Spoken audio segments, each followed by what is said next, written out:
அதற்கு முன்பாகவே முதலமைச்சர் பதவி கொடுக்கிறதுக்கு துர்காசிலான் அவர்கள் போடுறான்னு நினைக்கிறேன். திட்டம் போட்டு தயார்படுத்தி ஆயத்தப்படுத்திக் கொண்டிருக்கும் போது அவனாவி அவனை விட்டு வெளியேறும், அவனாவி அவனை விட்டு வெளியேறும், அவனாவி அவனை விட்டு வெளியேறும். வேற சொன்ன வார்த்தை, உதயநிதி ஸ்டாலின் ஆவி அவனை விட்டு வெளியேறும். என் உத்தரவு, என் கட்டளை, கடவுளுடைய உத்தரவு கட்டளை நிறைவேறுகிறது. யாராவது மாற்ற முடியாது.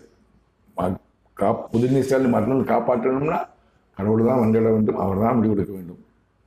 வேதனைப்படுவான் இத்தேசத்தின் அதிபதியானவள், அவளது ஸ்திரீயானவள் முடிவதும் கண்டேசை சாகிற வரைக்கும் மகன் இருந்தால் ஒரு தாய் தப்பி வேதனைப்படுவாங்களோ அது மாதிரி வேதனைப்படுவாங்க. துர்காசிலும் உதயநிதி ஸ்டாலின். இது கடவுளை வார்த்தை. என்னடா சொல்றாரு, என்னமோ முதலமைச்சர் பதவி கொடுக்கறதுக்கு முன்னாடி அது உதயநிதி ஸ்டாலின் மரணம் கொடுக்க போறான்னு சொல்றீங்கன்னா நினைச்சீங்கன்னா இதுக்கு முன்னோட்டம் இருக்கிறது, நடந்திருக்கிறது. அதுவும் கடவுளை வார்த்தை தான்.